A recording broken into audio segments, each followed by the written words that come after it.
Agora, Sim. até uma dúvida que eu tenho, é no momento que o Lu, paciente... deixa eu só te interromper, a diretora está informando, nós temos uma participação ao vivo, a Adriane está na linha com a gente, quer fazer uma pergunta para o doutor Bruno. Adriane, seja bem-vinda, bom dia, fique à vontade. Bom dia. Pode Bom ficar dia, à vontade. Eu gostaria de perguntar para o advogado, que é o seguinte, eu estou com alguns problemas de saúde devido ao excesso de peso. Eu comecei a pagar o plano de saúde da Unimed em dezembro. E quando eu chamei a moça aqui em casa, que é atendente, para poder falar a respeito do plano, ela falou para mim que com 6 meses a gente conseguia fazer cirurgia, certo? Só que depois eu fui saber que para fazer cirurgia devido a doença pré-existente, a gente tem que esperar 2 anos. Certo. E eu estou tendo vários problemas devido a esse excesso de peso. Eu gostaria de saber se eu entrar na justiça, eu consigo fazer essa cirurgia antes desse prazo de 2 anos ou eu realmente tenho que esperar esses 2 anos? Bom, a questão da carência é uma coisa Sim. muito importante também, né? Porque Extremamente o assunto importante. dela está ligado à carência do plano. Né? Carência e outros direitos. Na verdade, a questão da pré-existência, então vamos com calma. A pré-existência ela tem que estar registrada no contrato de plano de saúde. Então, ou seja, no momento que a operadora A presença da enfermidade que você fala. Isso, Aham. exato. Então, o que acontece? Na hora que você faz o contrato de plano de saúde, a operadora tem o direito de fazer um check-up em você para constatar ou não a chamada de pré-existência de uma doença. Então, por exemplo, a pessoa já é cardíaca, vai constatar e assim por diante. Então, aquilo que foi listado como doença pré-existente, aquilo realmente a carência é de 2 anos. Então, o tratamento só pode ser feito Mas depois de 2 não anos. fizeram. Não, aí é o seguinte... Eles não me fizeram esse check-up, não. Não, mas não é necessariamente um check-up. Eles Se podem ela te dar declarou, também um questionário. Se ela você declarou a situação, ou o atendente declarou a situação, ela vale como uma situação de pré-existência. Então tem que verificar no contrato o que está listado como pré-existência. Se estiver essa questão do sobrepeso, colocando como uma doença pré-existente, segundo o plano de saúde, aí, infelizmente, realmente é só depois de 2 anos. O que Não, na existe... realidade, Oi? Perdão? eu não listei, não. Ela me orientou a não colocar e eu não coloquei. Se não foi colocado, se a operadora não constatou como pré-existência, não há de se falar da questão de 2 anos. Mas se foi colocado, ainda há uma possibilidade, não é questão de uma ação judicial.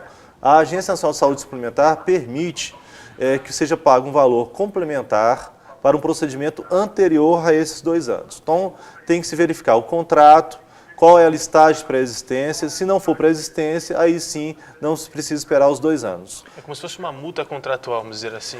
Não chega a ser uma multa, é como se fosse um aditamento. Sim. Não sim. chega a ser uma multa, é um aditamento, Sim. é um acréscimo ao causa contrato. de É um compensatório por estar dando a ela o direito de fazer aquele serviço antes do prazo vigente. Exatamente. Né? Entendeu, Adriana? Agora, nesse caso, é melhor que ela leve o contrato no PROCON. Isso, no órgão de defesa do consumidor, para analisar com calma o que está realmente listado ou não como pré-existência. Até mesmo antes de entrar num processo judiciário. Não deve- deve entrar de forma alguma. De forma alguma entrar de cara. Sim. Sim.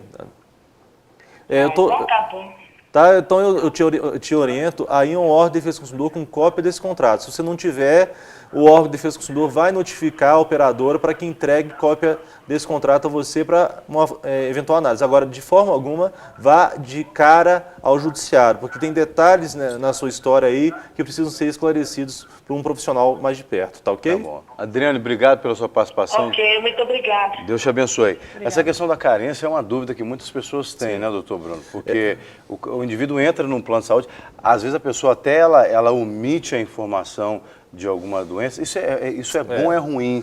Quer dizer, para nós, somos crentes, sabemos que é ruim. Para nós mas é no ruim, mercado. né? Para a questão de postura ética é péssimo, né? Como a pessoa começa já errado a relação Sim, mas o que jurídica, né? agrava, né, para a pessoa, por exemplo, a omissão de uma informação de pré-existência de uma enfermidade, por exemplo? O judiciário é muito claro. O ônus, ou seja, a obrigação de constatar a pré-existência é da operadora de plano de saúde. Por isso que eu fui colocando uma série de informações que aí ajuda não só a ela, mas qualquer um que esteja nos ouvindo na situação similar. Mas eu nunca vi um plano de saúde fazer exames nas pessoas. É muito raro. Só assina o contrato e pronto. É muito raro, né? Então, eu coloquei a questão do exame. Porque exatamente o que elas alegam, não, tinha uma pré-existência, você mentiu, mas a operadora tem o direito de fazer o check-up na pessoa. Se ela não fez o check-up, então ela está confiando no que foi assinado. De forma alguma eu estou orientando as pessoas a mentirem.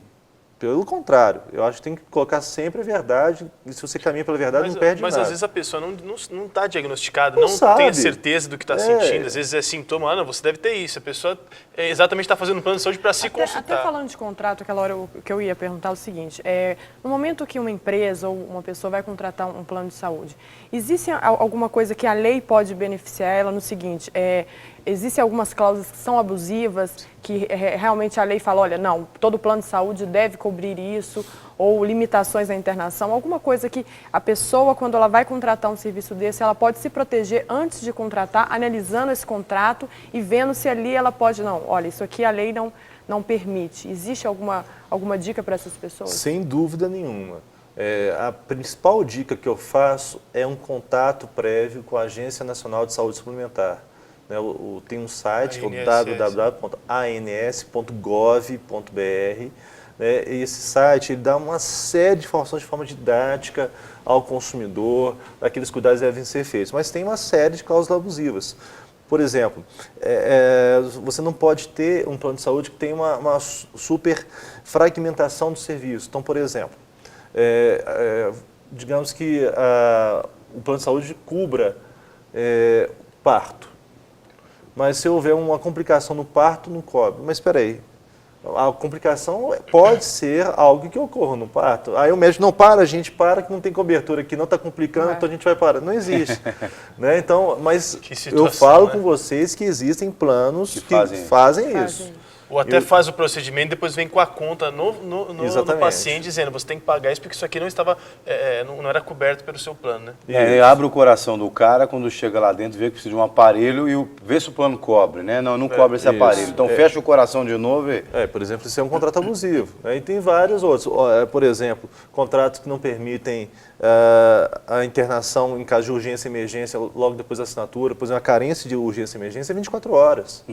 É claro que tem o nuance da pré-existência. Se for uma situação pré-existente, as 24 horas perdem. Pois é, mas aí aquele compensatório, aquele valor adicional que você citou, sim. E aí a pessoa teria que entrar com uma ação na justiça? Não, isso na hora resolve? Isso é administrativo. Tá. Isso é administrativo. Inclusive, a orientação que se faz se você declara a pré-existência, você já negocia com o plano de saúde um eventual uso antes de 2 anos. Qual seria o valor disso? Isso é pactuado contratualmente. Durante o tempo, né? Agora, vale lembrar que plano de saúde, a maioria dos planos de saúde, que a gente fica falando às vezes, mas eu estou falando basicamente de 15% dos planos de saúde, que são individuais, é aquele que o consumidor vai e compra direto com a operadora. A grande maioria é empresarial. Empresarial, são coletivos. Aí o que acontece? Esses coletivos é livre negociação que se refere a valores e condições de pagamento. Então foge um pouquinho do guarda-chuva da ANS, e aí é importante você ver com a sua própria empresa, que você é empregado. São acordos individuais entre empresas. Doutor, tem uma pergunta aqui que eu achei muito interessante. A senhora do Carmo está colocando assim, perdão, enquanto a distância tem algum direito específico, eu moro em Venda Nova e o plano quer que eu vá até Contagem. Existe essas, de o plano mandar você para outra cidade ou mandar para você para um médico em tal lugar? Quanto a distância, a rede credenciada está lá para atender. Sim, exatamente. Existindo a rede credenciada, obviamente, na cobertura da rede já tem que ser atendido. Sim. Mas é importante sempre esse cuidado na hora da assinatura do contrato. Porque esse tipo de situação não é uma situação que a ANS proíbe. Sim. Mas se tem uma rede credenciada, pressupõe-se que atenderá de qualquer forma. Então, uma coisa é a publicidade, outra coisa é o contrato. Qual vale? O que for mais favorável ao consumidor. Se você faz toda uma publicidade falando que é uma grande rede credenciada, você será atendido em qualquer lugar do Brasil, e você, na verdade, não será, então tem alguma coisa errada. Deixa eu te fazer uma outra pergunta, doutor, que entra muito assim nesse tema de liberação de senhas para exames, porque existem uns exames que você vai lá e não precisa da liberação do convênio, exame de sangue, exames simples, mas existem os exames chamados exames especiais que precisam de uma liberação por parte do convênio. E a gente sabe que muitas vezes o convênio faz jogo duro com algumas liberações de exames, porque são exames caros e isso, numa demanda muito grande, acaba gerando um ônus elevadíssimo para o plano de saúde, para a empresa que detém, né, que é dona do plano de saúde. Enfim, a minha pergunta Você acha que tem sido difícil demais, até mesmo para o consumidor, essa liberação de exames, esse pedido de liberação de exames, a negação, isso tem gerado excessivos processos, porque a gente vê que a maior reclamação, inclusive hoje, é também quanto à liberação de exames. Eles não liberam o exame, dizem que você tem algumas formas de você lidar com a doença ainda em medicamento, enfim, e o paciente fica a ver navios. E isso gera um ônus tremendo.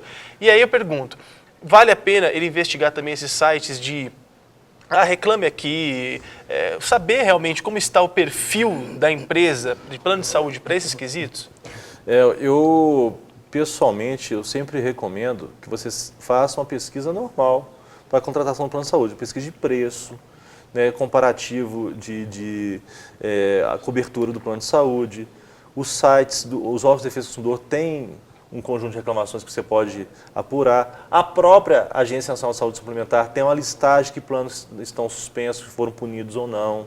Então, essa pesquisa... Eu estou quase quebrando. Você sabe que eu estou emocionado que hoje tem fruta, não tá... O pessoal não colocou aquele negócio para a gente não precisar usar o plano de saúde aqui. Mas o fato é o seguinte, tem que fazer uma investigação como se fosse qualquer outro produto ou serviço, né? Negociar, né? Porque você não pode ter um preço lá pré-fixado, mas você negocia com o plano de saúde para ver se traz condições melhores. Então, tudo isso tem que ser feito. Agora, te respondendo, não tem a menor dúvida que essa situação da dificuldade de liberação com relação a exames e qualquer outro procedimento, para falar assim, bem suavemente, cria um constrangimento para o consumidor, no mínimo. Constrangimento no mínimo, porque você vai dificultando o atendimento. Você já reparou que tudo quando você quer dificultar o atendimento é porque você está querendo dar uma barrigada do consumidor, em qualquer setor? Então, isso acontece efetivamente. Agora, e tem gerado demanda judicial violenta. Toda hora tem causa na justiça discutindo isso. Agora, poxa, para que eu vou ao médico? Bastava eu ligar para o 0800 plano de saúde, olha, eu estou com um problema assim. Porque teoricamente está desautorizando o médico. Teoricamente não é o cliente que pede o exame, o cliente chegou com uma receita médica pedindo o exame, ou seja, para mim, na minha opinião, ele está desabonando o médico, dizendo assim, não, o médico, apesar de que a gente sabe que existe abusos em todas as áreas e todas as profissões. Tem médicos que realmente o cara vai lá, não, já pede, o cara está com dor de cabeça, pede uma ressonância magnética da cabeça, uma tomografia. Não, aí eu queria colocar dentro dessa pergunta também a questão dos planos coparticipativos, né? Porque aí ele está crescendo muito essa modalidade de plano onde o consumidor ele participa com um valor lá, às vezes até 10%. Um valor específico para consulta, outro para exame. Eu mesmo sou cliente nesse. Eu também sou cliente coparticipativo, né? Até que ponto isso é viável para o consumidor e que tipo de direito ele pode reclamar nesses planos? Por exemplo, questão de consultas, às vezes, já aconteceu comigo, vai consultar, não tem consulta marcada, eu marquei pelo 0800, chegar lá, não tem consulta, e aí eu vou pagar essa consulta, a minha coparticipação dela, né? A questão de deixar cheque calção, por exemplo, para determinados exames, você vai fazer um procedimento, aí você tem direito à enfermaria, eles te cobram um cheque calção para te dar um plus, não sei do quê.